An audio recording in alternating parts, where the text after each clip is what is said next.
Hello everyone, in this video I'll be showing you how to get to rank A in Pokemon Legends ZA online ranked battles. This will be for Season 2, but also talking about how to do it in future seasons as well. Now, picking your team of 3 is the first step here. Now, it really depends on the current roster of available Pokemon. Right now, we're able to use Xerneas, Yveltal, and Diancie, who there's a clear winner here with Xerneas, who is the move Geomancy. If Xerneas is available to use, you gotta use it. They're just the strongest fairy type, which is the best type in the game. This is due to Xerneas getting Geomancy, which will double its special attack, special defense, and speed. This is crazy because then you're able to one-shot a lot of Pokemon, most notably like Greninja and also Garchomps if they're not trained in their defense. So typically you're going to use Geomancy set up with Moonblast and then Dazzling Gleam. And because this Pokemon is so powerful, this makes Metagross really strong too because they are the strongest Steel type. Although you can use things like Lucario, which do end up being a little bit weak to Xerneas. However, Metagross is always going to be a strong Pokemon. I like to go with Heavy Slam. In the Mega form, Metagross is going to do extra damage with Heavy Slam as it weighs a lot more. Bullet Punch, great for priority. Rock Slide to take down Charizard in a single hit. And Earthquake will reduce other Metagross quickly. And with Season 1 and Season 2, water types, especially bulky water types, have always been really good. I really like to use, for Alligator here, his Mega has a Dragon type attached to it. And he's physical damage focused. However, you can also go ahead with Slowbro, who is also quite bulky, especially with their Mega having a high 140 defense stat. Or 175 defense. It's crazy. They're very survivable and a special attacker. So my personal preference is Slowbro or going with a for Alligator. But Gyarados is also another really good pick, and you just have to watch out because a lot of people pick lightning moves now because Gyarados is so common. The best fire type is Chandelure, who gets a Mega form with a 175 special attack, which is absurd, or 180 special attack. Absolutely crazy. They also get coverage moves like Energy Ball, Shadow Ball, and Ghost type is a good type because there's not really anything that can resist Ghost type. And then fire skills because Metagross is so common. So Chandelure's in a really good spot. They were in a good spot last season as well. I used a lot of Chandelure. I think they're a very powerful Pokemon. One of the best special attackers in the game. Another really good Pokemon is Garchomp, who's always been popular and competitive, although a little bit weaker in some recent seasons, but very powerful in this game because Earthquake hits in a huge area of effect. It also gets Poison Jab, which is really nice because with Poison Jab, you can then hit Xerneas. However, Xerneas will likely take you out. I like Sand Tomb because it leaves an area of effect damage on the ground. It works better in lower ranks. In higher ranks, it doesn't really do the same trick.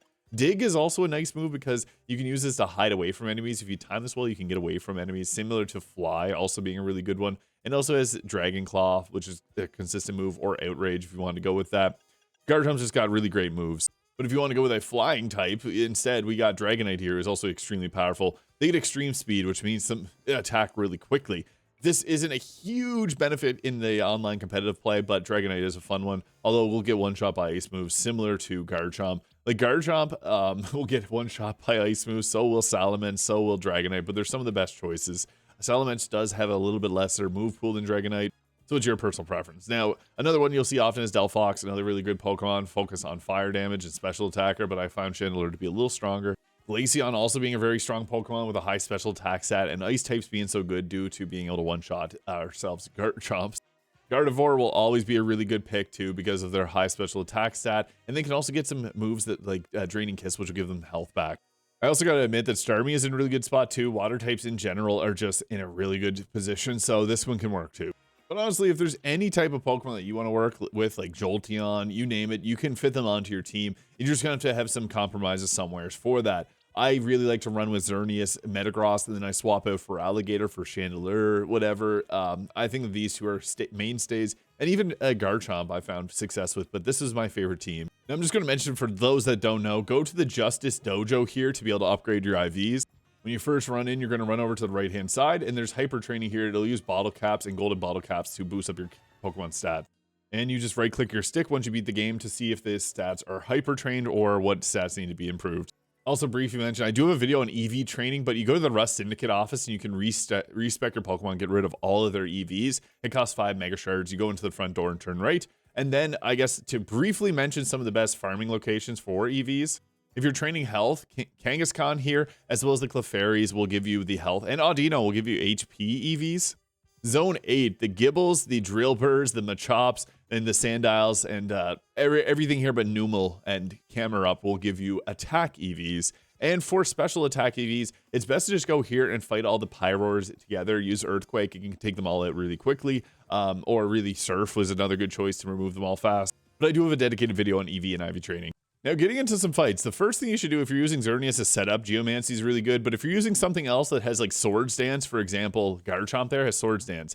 But you saw there, a single shot fired from there was enough to take them out. That was a risky play going after the Metagross there, but they were cut unaware. And then going right after the Garchomp here, this was just an easy triple kill right at the start of this game. Absolutely insane. Yeah, Garchomp, they're always going to have Garchomps in games, so having a fairy type will be really good. I can see that, especially when the DLC drops. I got really lucky there, but Lightning is a good coverage move to have because there is a lot of flying types, and Gyarados is a pretty common one. But it's good to also have the Flash Cannon on your Xerneas as well, because then they can counter other Xerneas with their Steel-type moves. Now, I typically like to just hunt down any Garchomps as I can. Dazzling Gleam is a hard move to land, but we have Moonblast there too. So yeah, this is a good combination because you can sometimes pick up some extra kills with the Dazzling Gleam as well. Area of Effect moves are great. And then I brought out Metagross here. Go and always pick up those items. The green ones are going to heal your team entirely, which is super useful. The red ones increase the attack, blue ones increase defense.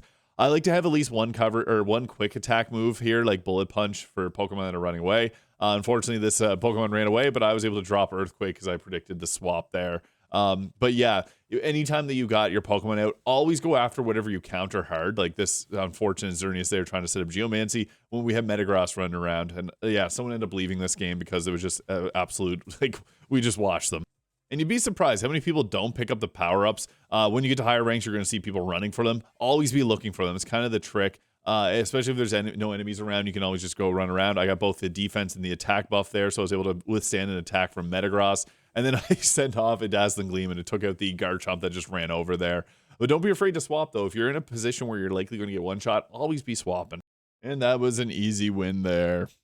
Right at the start of battle, it's always the best time to set up your moves, because typically people just start to go fighting. So this is a great time to, again, set up Geomancy or Sword Dance or Calm Mind, whatever you got for your overall setup move. You don't have to use a setup move. You can also use Lightscreen and Reflect. Those are two other extremely good moves. I have those on Metagross too. You want to have something like that. It's nice to just have that extra defensive coverage to survive a little longer. Now, yeah, the enemies are going to swap out. If you got a good swap and you find that your Pokemon's running low in health, swap. But honestly, if you have a setup move and you're already set up, it's sometimes better just fight with that one Pokemon. And again, there I was able to grab the green heals there to get my health back up to full, and then I was able to go against that Xerneas there. They had to swap their Pokemon because, yeah, they would have otherwise went down. I had to swap quickly there because I saw some moves that were going to be very bad for me. So, yeah, there's a Gardevoir here who's a pretty easy target, lower defense stat for a Metagross. So Heavy Slam is going to be a better move because it moves them quicker. Get comfortable with a few different types of attacks. Sometimes certain people prefer certain attacks over others. Just their style of play, it resonates a little bit better with that. But yeah, I like the moves that teleport your character basically there. I'm using Iron Head right now, which is not that great. It's better damage with Iron Head whenever you're non-mega Metagross there, but when you're in your Mega form, Heavy Slam is going to be better. And I predict the Metagross to be good in the future again, because of how common fairy types are. But we can get really lucky here. Earthquake is such a great coverage move because I got two knockouts there at once, and then going in to pick up a third here with that unfortunate Greninja here, and then going against Feraligatr. Again, water types that are bulky are really good. Greninja being not as bulky. Greninja actually goes down oftentimes to a Xerneas that's set up with Geomancy and using Dazzling Gleam, so that's one nice thing. I had no other Pokemon with health left and 6 kills. And you'll get lucky sometimes when you respawn where they're all kind of juking it out. This is a good time if you see any power-ups to go and grab them and then set yourself up to go in and try and steal some kills. This game is really about running away and trying to grab as many kills from other people as possible. But they're distracted right now, so I could do Geomancy, and then Lucario there is going to get completely destroyed by the Dazzling Gleam, which take him out. I like to use a Quick Claw too, but there's a lot of different good items that you can use. I sometimes don't even mind eating an attack if that means that I can get my Geomancy off, because then you're able to take out some of the more powerful threats like Garchomp. Now, I like using Alpha Pokemon, it just feels fun having them large, but it makes you much more of a target. Now, another thing is Yveltal is going to be seen sometimes. That's why ice moves are so good to have. But again, anything that's going to hit an area of effect, Surf is really fun because you can sometimes get 3 knockouts in a row with it. Dazzling Gleam, kind of the same deal. Earthquake, those are some of the most powerful moves because you're really about trying to be sneaky and steal your kills from other people as well as take them out on your own. But sometimes a 1v1 battle is not something you're going to win, so it's okay to run away from them and then come back from a different angle, set up, swap your Pokemon, or when others have weakened your better Pokemon. But honestly, I think Xerneas is the MVP of Season 2. It just depends what's going to get banned. But if Xerneas is banned, Gardevoir is a great choice as well. You can go with that. Whenever the DLC drops, there's going to be a lot more great Pokemon as well. You can see an absolute clinic right there. It was just absurd with double KO and then swapping off to make sure that Metagross did not have a good time. And it's so nice to have ice coverage moves, especially because there's a decent bit of flying type Pokemon, but also because that destroys all the pseudo legendaries that have flying or ground alongside Dragon. And that was my rank up game. 8 kills in that, pretty effective. But yeah, let me know your thoughts in the comments. Hit the subscribe button below if you enjoyed. If you have any questions, feel free to leave them below as well. I'll try to get back to them as quickly as possible to help you guys get to rank A in Pokemon Legends EA. I hope you have a great day, and we'll catch you all in the next video.